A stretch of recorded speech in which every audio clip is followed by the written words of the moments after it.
Mahigit 1 milyong piso ang nakubra umano ng dalawang Liberia national na nagpanggap na kayang gumawa ng dolyar. Ang pag-aresto po sa kanila sa pagsaksi ni June Veneracion.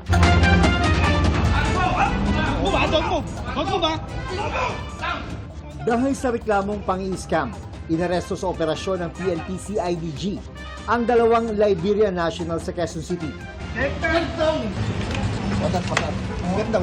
1.8 million pesos daw ang kabuang nakuha ng mga sospek matapos mapaniwala ang biktima na kaya nilang gumawa ng US dollar bills na parang minamagic lang. Harapang ipinakita daw ng mga sospek sa biktima ang pagsaboy ng chemical powder sa bugkos ng berdeng papel para gawing dolyar.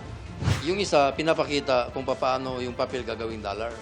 Yung isa naman, they will keep him or her busy na hindi niya malingat na siya ng konti, papalitan na niya yung papel ng original na dollar. Ganun kabilis yung kamay nila. Ang kunwaring na magic na dolyar, dinala ng biktima sa money changer para papalitan, kaya mas lalo siyang nakumbinsi na tunay ang dolyar.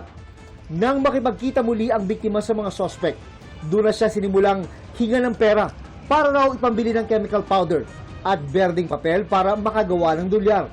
Bibigyan ka talaga ng totoong US dollar to entice you na this is a lucrative scheme. Nasampahan na ang mga suspect ng reklamong estafa, iligal na paggamit at pamemeke ng banknotes. Sinusubukan pa naming makuha ang panig nila. Para sa GMA Integrated News, ako si June Veneracion, ang inyong saksi.